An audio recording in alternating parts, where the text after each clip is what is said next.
तो किसान भाइयों, आप ये पेड़ देख सकते हैं मेरे पास में। ये पेड़ करीब करीब जब वयस्क हो जाता है, जब इसको सेल करने लायक ये पेड़ हो जाता है, तो करीब करीब ये एक पेड़ 1 लाख से 1.5 लाख रुपए का सेल हो जाता है। अब आप में से कई किसान भाई बोल रहे होंगे, यार 1.5 लाख रुपए का एक पेड़ कैसे सेल हो सकता है? हमने तो कभी देखा ही नहीं, कभी सुना ही नहीं कि 1.5 लाख रुपए का कोई पेड़ बिक सकता है। तो किसान भाइयों, वास्तव में बिक सकता है। और ये पौधा तैयार होने में 10 से 12 साल लेता है। 15 साल मान लो, मिनिमम 15 साल मान भाई। 1.5 लाख की बात तो ये है कि अगर किसी ने थोड़ा बहुत भी चंदन खरीदा हो ना बाजार से, तो उसको अपने आप पता लग जाएगा कि भाई हाँ बिक सकता है, बिक सकता वैसे तो अपने को तो ऐसे तो क्या पता चलेगा, तो भी थोड़ा बहुत खरीद के देख लेना। और ये पौधा करीब करीब 12 से 15 साल में तैयार हो जाता है। एक पौधे की आपको वैल्यू, मार्केट वैल्यू मिलेगी करीब 1 से 1.5 लाख रुपए के आसपास। आज मैं पहुंचा हूं राजस्थान दौसा के लालसोट तहसील में एक युवा किसान भाई के पास में, जिन्होंने खेत के मेड़ पे करीब 15 पेड़ लगा रखे हैं सफेद चंदन के। और इनके पौधों की ग्रोथ भी काफी अच्छी हो चुकी है। इन्होंने हर स्टेज के पौधे लगा रखे हैं, छोटे पौधे भी इनके पास मौजूद हैं और कुछ पौधे ऐसे भी हैं जो कि पूरी तरह से तैयार हो चुके हैं। 5 से 6 साल के इनके पौधे हो चुके हैं। इनकी अगर साइज की बात करेंगे तो करीब करीब 4 इंच के लगभग इनकी साइज बन चुकी है अभी के टाइम पे। तो इनसे पूरी जानकारी लेने वाले हैं सफेद चंदन के बारे में, कि अगर सफेद चंदन की खेती हम करना चाहें तो इसका क्या प्रोसेस रहेगा लगाने का, साथ ही साथ कौन कौन सा खाद डालना पड़ता है, कौन कौन से क्लाइमेट और पानी में ये पौधा हो सकता है, साथ ही साथ तैयार होने में ये कितना टाइम ले लेता है, तैयार होने के बाद में इसको सेल हम कैसे करें और कहाँ पे ये सेल होता है, पूरी जानकारी मिलेगी। वीडियो को कंप्लीट देखें। वीडियो पसंद आए तो लाइक शेयर करें और जिन किसान भाइयों ने अभी तक हमारे चैनल को सब्सक्राइब नहीं किया, चैनल को सब्सक्राइब कर लें। तो आइए किसान भाइयों, आज का वीडियो शुरू करते हैं। सर नमस्कार। हाँ नमस्कार सर। सर जी, एक बार किसान भाइयों को अपना परिचय बता दिया। मेरा नाम है नरेंद्र मीणा, दौसा जिले की लालसोट तहसील के रणवा गाँव से।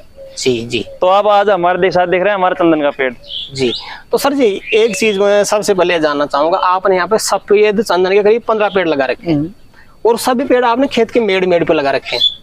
तो क्या अगर मान लो कोई किसान भाई अगर मेड़ पे लगाना चाहे तो ठीक है, लेकिन खेत में भी अगर प्लांटेशन करना चाहे तो क्या ये हर क्लाइमेट में और हर पानी में सक्सेस है? हाँ सर, ये हर जगह सक्सेस है। करीब करीब मैंने कहीं एक बार न्यूज में पढ़ा था, शायद सिकरिया फिर कहीं बता रहे थे, कहीं वहाँ पर रेतीले दौरों में भी चंदन के पेड़ लगाए जाएंगे। तो ऐसे करके मतलब इसको कहीं भी हो सकता है। बस ये इसमें जल भराव नहीं होने से, अधिकतर पौधों में ये दिक्कत है, जल भराव नहीं होने से। ज्यादा जल भराव क्या है कि पेड़ों को गला देता है, तो वैसे दिक्कत नहीं है, कहीं भी हो सकता है। केवल सावधान रखने की जल भराव ना हो। वैसे जंगली पौधा है तो जैसे अपने जंगली पौधे उगते हैं उनको कोई किसी विशेष देखभाल जरूरत नहीं पड़ती, बस शुरुआत में उनका ध्यान रखे और टाइम पे फफूंदनाशक और कीटाणु देते रहे। कई किसान भाई को तो पता भी नहीं है कि कोई पौधा 1.5 लाख रुपए का बिक सकता है। आप बताएं एक बार कि वास्तव में क्या 1.5 लाख रुपए का पौधा बिक सकता है? देखो भाई, इसको मार्केट रेट फिलहाल 6000 रुपए किलो दिखाते हैं। जो भी इसके अंदर जैसे अपने बबूल देखा होगा, ऐसे इसको कहाँ देखा होगा, तो बबूल को काटते हैं तो उसके अंदर वो ब्लैक लकड़ी होती है बीच में, तो वो बिकती है इसको छील करके अंदर की लकड़ी। तो वैसे बताते हैं कि भाई 6000 रुपए किलो है। तो लेकिन जैसे अपने फ्यूचर में तैयार होगा तो ये तो है नहीं कि रेट कम हो जाएगी, ये बढ़ेगा ही। तो 1 लाख तो करीब करीब इसके मान के चलो एक पौधे का। तो जैसे मान लो ये पौधे का ये तना बिकता है, ऊपर का हिस्सा कोई काम का नहीं है, बिकता है वो भी, लेकिन फिर उसकी वो प्राइस नहीं होती इसके बराबर। उसकी प्राइस डाउन हो जाती है। बिकने को तो जड़ को भी खोद के भी वो उसको बिकती है, जड़ भी बिकती है इसकी। लेकिन जो मुख्य जो वो इसके अंदर की आर्टवुड, ये तने के अंदर की लकड़ी, वो सबसे महंगी वो बिकती है। वैसे बिकने वो सब बिकता है। तो सर जी, मैं सबसे पहले आपसे शुरुआती डिटेल लेना चाहूंगा। आपने सफेद चंदन के बारे में कैसे सोचा, इसके बारे में प्रेरणा कहाँ से ली आपने? सर मैंने YouTube पे देखा, तो YouTube पे कई दिखा रहे थे भाई वीडियो। एक बार गलती से मैंने कहीं देख लिया, उस टाइम पे मैं शायद 18 के समथिंग था, मैं दौसा रहता था। तो फिर मैंने तब देखा तो मेरे को ये हुआ कि कोई नर्सरी थी कहीं पर कर्नाटक में, तो मुझे ये हुआ कि यार मैं भी लगाता। मैंने पहले शुरुआत में सोचा कि मैं ट्रेन से जाके लेके आऊँ। फिर मुझे कैसे आइडिया आया कि बीज ला करके वो उगा सकते हैं। फिर मैंने इंडिया मार्ट पे किसी सेलर से संपर्क किया, तो उनसे मेरे को 500 रुपए में आधा किलो बीज मिला। तो मैंने उसको क्या है कि शुरुआत में थोड़ा ही बोया, पाव भर के समथिंग बोया। तो मैंने यहाँ पे सीधे बेड लगा के उसके ऊपर उन्होंने बताया मेरे को ऐसे बीज लगा करके फिर उसमें पानी देते रहो। तो मैंने इस पर उसको ढक करके 1 महीने तक पानी देता रहा, मतलब करीब 1 महीने में जाकर इसका बीज उगता है। फिर वो बीज उगाया तो उसमें करीब 500 समथिंग पेड़ उगाए। तो फिर जब नया पेड़ उगाया तो घर वालों ने बोला कि चंदन होगा, इसको तो पैसे दिखते हैं, ये। फिर वो पेड़ हुए, उनको मैंने थैली में लगा लिया। फिर उसके बाद मैंने कुछ पेड़ लगा दिए खेत में। अब ये कुछ पेड़ लगाने के बाद में कहती, फिर आप जानते हो कि भाई अपनी जमीन है घर वालों की। अब उन्होंने मेरे को नहीं लगाने दिए। अब जो ये तो ये और 4 वो और उसके साथ कुछ और थे, तो बिना देखभाल के कुछ तो सूख गए और वो 4 पेड़ हुए। जब ये 4 पेड़ हुए तो इनको भी लगा कि हाँ हो तो सकता है। फिर मैंने दोबारा जा करके फिर बीज लाया मैं, फिर मैंने दोबारा लगाया तो उसमें से फिर जो बाद वाले है ना वो लगा रखे हैं। मतलब मैंने जो भी है ना वो बाजार से खरीद के नहीं लगाया, मैंने खुद ने उगाया है, खुद लगाया है। मतलब आपने खुद ने नर्सरी तैयार की मतलब है। मैंने खुद ने बीज बो करके पेड़ उगाया और खुद ने लगाया। सर जी एक इसमें मुख्य पॉइंट मेरे हिसाब से ये भी हो सकता है, कई किसान भाई नर्सरी से पौधे परचेज करना चाहते हैं और कई किसान भाई ये सोचते होंगे यार नर्सरी वाले पता नहीं अपने को डुप्लीकेट पौधा दे दें या फिर ज्यादा कॉस्ट ले ले अपने से, तो क्या इसकी नर्सरी भी तैयार कर सकते हैं? यार बिल्कुल सिंपल है, आप खुद लाओ। ये जैसे आप कहीं भी ऐसे किसी फ्रॉड चक्कर में नहीं पड़े, अमेजोन पर व्हाइट सैंडलवुड के नाम से मिल जाएगा ये, तो इसका 100 ग्राम करीब 150 समथिंग मिल जाएगा, तो वो सबसे बेस्ट रहेगा। और ये अभी भी ये टाइम है ना जो अभी सबसे बेस्ट है, तो आप उसको बीज को ला करके अपने लगा दो और उसके अंदर 1 महीने तक मतलब करीब 15-20 दिन के सब दोनों टाइम थोड़ा थोड़ा स्प्रे कर दो, उसमें पानी मतलब थोड़ा थोड़ा छिड़काव कर दो तो गीला होता रहे।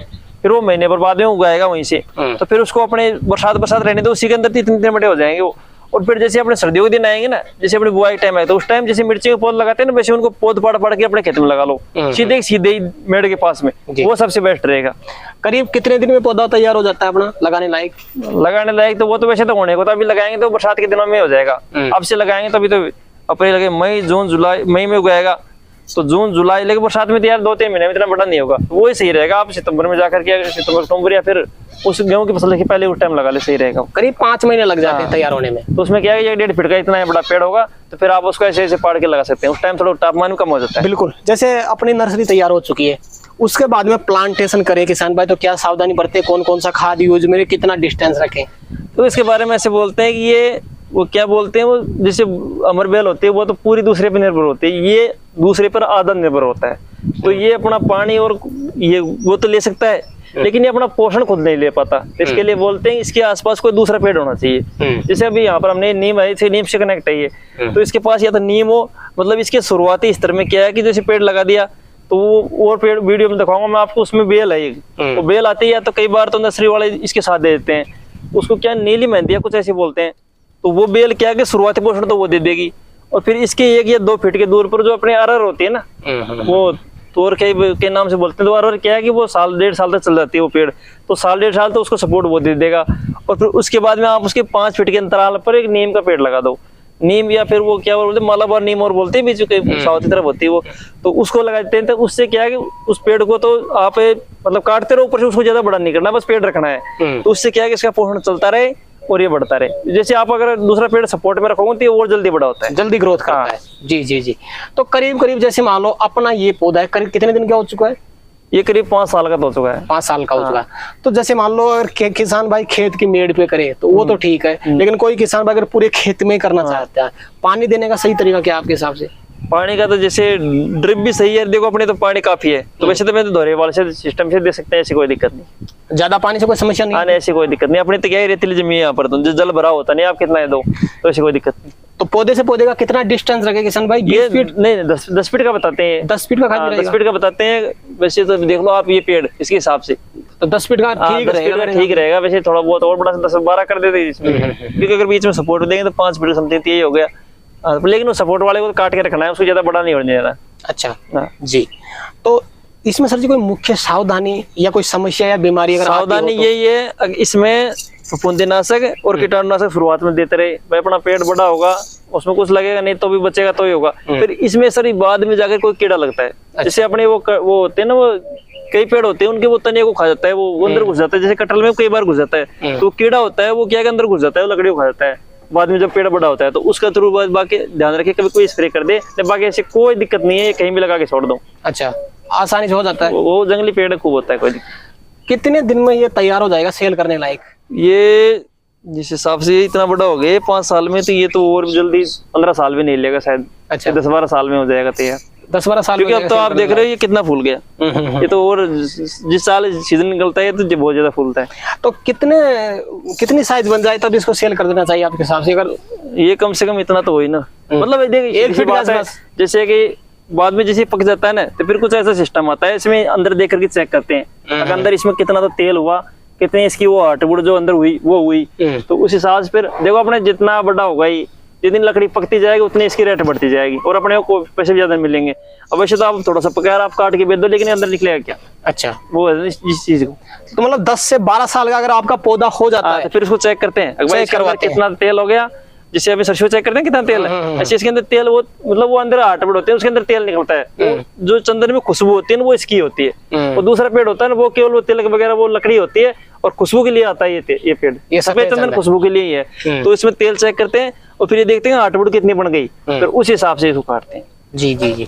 तो आपका जो प्लांटेशन है करीब 5 साल का ही हो चुका है। और इसमें ऐसे बोलते हैं शुरुआत में 3-4 साल इसको पानी देने की जरूरत है, फिर इसके बाद में तो इसको बिल्कुल ही पानी मत दो, ये बरसात के ऊपर डिपेंड रहना, तो बिल्कुल पानी मत दो, क्योंकि आप इसमें जितना पानी कम दोगे ये सूखेगा और जितनी जल्दी इसकी लकड़ी पकेगी। अच्छा, इसको पानी मिलता रहेगा तो ये ग्रोथ करता रहेगा, इसकी लकड़ी नहीं पकेगी जल्दी, तो फिर बाद में पानी देने की जरूरत नहीं है, बस लगा के छोड़ दो। तो सर जी राजस्थान में तो वैसे ही पानी की कमी है। तो शुरुआत में इस तरह में हो जाए, और एक बार अगर पेड़ लग गया और थोड़ा बहुत बड़ा हो गया, लगने की वजह से अपन लाए और थोड़ा सा बड़ा हो गया ना लग गया, तो फिर आप ये टेंशन नहीं मतलब अपना पेड़ में कुछ होगा। अगर उसको काट भी देगा ना बिल्कुल रगड़ के तो फिर से हो जाएगा। अच्छा, लेकिन सूखेगा नहीं, कोई बीमारी वगैरह लग गई बिल्कुल कुछ नहीं, बस आप तो फफूंदनाशक और टाइम पे कीटनाशक, कई बार क्या नीचे से कीड़े खोद उसको तने खा जाते हैं तो वो दिक्कत होती है, बाकी तो ऐसी कोई दिक्कत। प्लांटेशन के समय कौन कौन सा खाद यूज में लिया आपने? मैंने तो प्लांटेशन के समय पे वही देसी खाद डाला, अलग से कुछ भी नहीं डाला, क्योंकि अपने को उस टाइम अनुभव था नहीं। अगर अपने ये कोई रासायनिक खाद डाल ले वो सूख जाए पेड़, तो कई बार बोलते हैं ना खाद डाल दे वो सूख गया उसकी वजह से, तो फिर अपने तो ऐसे कुछ भी नहीं डाला। और फिर गोबर का खाद यूज में लिया। फिर मैंने पहले बोला कि ये अपना खुद का पोषण खुद अकेला नहीं लेता, ये दूसरे पेड़ के थ्रू लेता है, तो फिर इसको ज्यादा खाद देने की जरूरत भी नहीं है। तो उसके बाद में कोई खाद थोड़ी डालना पड़ता है? एक बार मैंने तो कुछ नहीं डाला, कुछ मतलब आपको कुछ करने की जरूरत नहीं है, एक बार पेड़ लगा लो और वो हो जाए बस, फिर आप टेंशन मतलब वो अपना आप होता रहेगा। क्योंकि जब जंगलों में होते हैं, कर्नाटक के जंगलों में बताते हैं, अपने यहाँ पर मेवाड़ में उदयपुर में शायद कहीं उदयपुर में है, तो जब ये हो रहा है जंगलों में तो वहाँ कौन दे रहा है इसको खाद? तो जंगलों में होता है तो इसकी कोई दिक्कत नहीं है। कम पानी में भी ये पौधा हो सकता है। शुरुआत में आप इसको ड्रिप दे लो और फिर बाद में इसको पानी देने की जरूरत ही नहीं है। जी बिल्कुल बिल्कुल। तो सर जी कोई मुख्य चीज आप सफेद चंदन के बारे में अगर किसान भाई को बताना चाहें तो बता सकते हैं? सर इसके बारे में तो मेरी यही है कि जैसे ये समय चल रहा है इस हिसाब से अगर आपको कुछ एक 100-200 रुपये को ज्यादा नहीं, आपको अपने स्तर पे इसको पेड़ उगा के, क्योंकि देख नर्सरी वाले 50 भी ले ले 100 भी ले ले, उनका कोई पता नहीं हो सके। तो मैंने एक बार शुरुआत में एक पेड़ लाया तो मेरे से अकेले के 500 ले लिए, तो उनका तो कोई पता नहीं है। तो आप खुद लाओ खुद उगाओ, बिल्कुल आसान है। आप बीज को बो दो, जैसे अपनी कोई भी छोटी मोटी सब्जी को बोते हैं ना वैसे बो दो, उसको रोज पानी दो, फिर आपके खुद के पौधे तैयार होंगे। तो जो तैयार होंगे वो आपकी जलवायु से मैच खा के बड़े होंगे, तो वो उसको लगना भी ज्यादा आसान होगा। तो फिर वो सही है सिस्टम। और सब अपने मेड़ों पे लगा दो, तो उससे क्या है कि अभी जैसे मेरे ये मकान है इसके पास में खेत है, तो इसके मेड़ से क्या है कि सुरक्षा की ज्यादा जिम्मेदारी नहीं होती, अपने निजी है। तो अगर ये 100 पेड़ मान लो अपने हो गए तो पर्याप्त है। मतलब अगर खेत में भी नहीं लगाना चाहते हो तो खेत की मेड़ से भी लाखों रुपए कमा सकते हो। भाई खेत की मेड़ अगर बड़ा खेत है तो बीच में राउंड काट दो, मतलब एक बीच में एक दीवार बीच में और बना दो, एक साइड लगा दो। भाई जब जगह मत रोको। अब ये देख लो, ये इसका ना तो ये ज्यादा पत्ते खिरते हैं, मतलब पतझड़ है ही नहीं, पत्ते खरेंगे नहीं, इसके कभी हमेशा ऐसे ही रहेंगे, तो इससे कचरे का फंदा नहीं है। बिल्कुल। तो सर जी आज किसान भाइयों के लिए आपने समय निकाला और अपना अनुभव आपने सफेद चंदन का किसान भाई तक शेयर किया, उसके लिए आपका बहुत बहुत धन्यवाद। धन्यवाद। तो किसान भाइयों जानकारी कैसी लगी हमें कमेंट करके जरूर बताएं। वीडियो पसंद आए तो वीडियो को लाइक करें, बाकी किसान भाई तक वीडियो को शेयर जरूर करें। और जिन किसान भाइयों ने अभी तक हमारे चैनल को सब्सक्राइब नहीं किया, चैनल को सब्सक्राइब कर लें। तो किसान भाइयों आज के लिए इतना ही, मिलते हैं नई वीडियो में, तब तक के लिए जय जवान जय किसान।